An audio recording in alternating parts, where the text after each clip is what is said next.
Assalamualaikum warahmatullahi wabarakatuh. Hello everyone, my name is Fatah Masidiki with the standard number 26 from class A. This video is part of my final project of tourism course supervised by Mr. Fitri Kurniawan.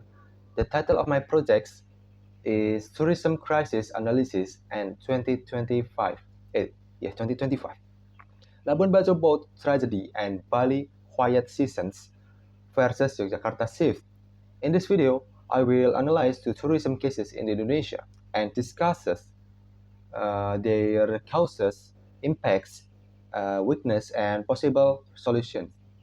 In the case 1, Labuan Bajo, reported by RRI, these incidents involve a tourist boat accident in Labuan Bajo, one of Indonesia's super priority tourism destination. The tragedy resulted in the death of foreign tourists, which attracted international attention. Labuan Bajo is well known for marine tourism, such as island hopping and snorkeling. Therefore, these accidents raised serious concerns about tourism safety, especially in maritime activities. This case is important because it shows that tourism development without strong safety management can lead to severe consequences, not only for tourists but also for Indonesians' tourism image. Case 2, Bali versus Yogyakarta. The second case is the issue of Bali being quiet while domestic tourists shift to Yogyakarta, reported by Metro TV. Although Bali remains an international destination, public perceptions and media narratives suggest that Bali is experiencing a decline in domestic tourist visits. At the same time, Yogyakarta has become increasingly popular among domestic travelers. This shift does not mean Bali has lost its attractiveness, but it shows how tourist perception seasonality and destination substitutions influence travel decisions. From the case 1, in my analysis, Labuan Bajo boat tragedy, there are three main root causes of the Labuan Bajo tragedy. First, weather and natural conditions.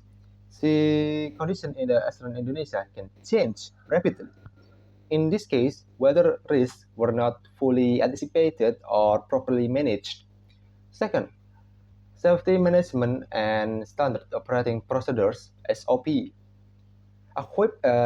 Safety equipment such as life jacket, emergency briefings, and passenger limits are often treated as formalities rather than strict requirements. This indicates weak implementation of safety standards. Third, regulation and supervisions. The lack of strict monitoring by authorities allowed unsafe operation to continue. Safety inspections were not consistent or throughout, increasing the risk of accidents. Case 2, Bali versus Yogyakarta. The shift from Bali to Yogyakarta is influenced by three main factors. First, public perception and social media. Negative narratives about Bali being overcrowded, expensive, or less comfortable spread quickly, even if they are not fully supported by data. Second, seasonality and weather.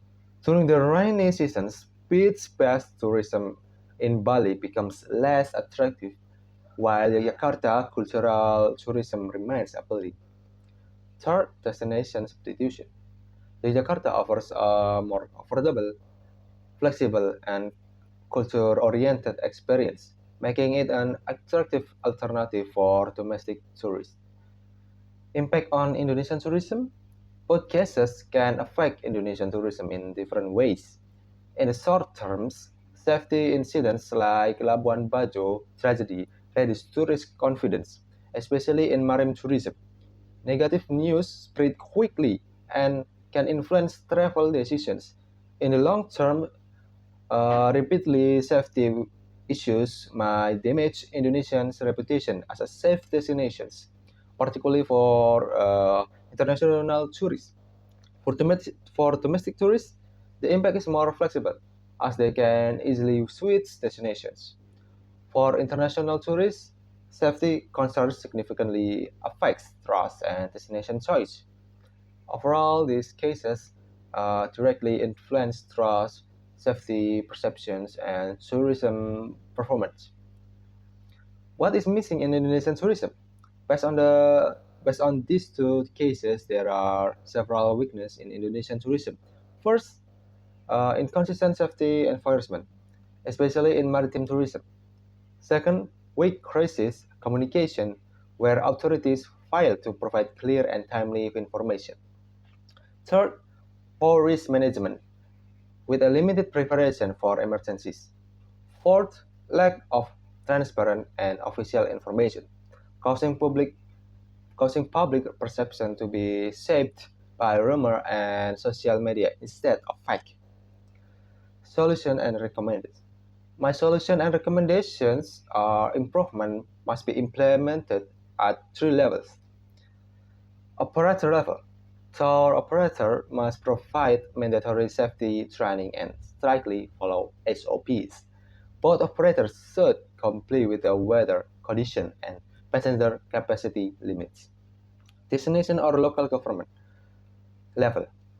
Local authorities should conduct regular safety inspections and enforce regulation consistently. They should also provide real-time safety and weather information for tourists. National level, the last thing. The government should implement standardized international safety audits for tourism operators. In addition, official crisis communication channel must be strengthened to be deliver accurate and timely information. Each level has shared responsibility to ensure tourism safety and sustainability. In conclusion, the Labuan Bajo tragedy highlights a safety crisis while the Bali versus Jakarta chess case reflect a perception crisis. Both cases show that improving safety management and communication is essential for future Indonesian tourism. And thank you for watching. Wassalamualaikum warahmatullahi wabarakatuh.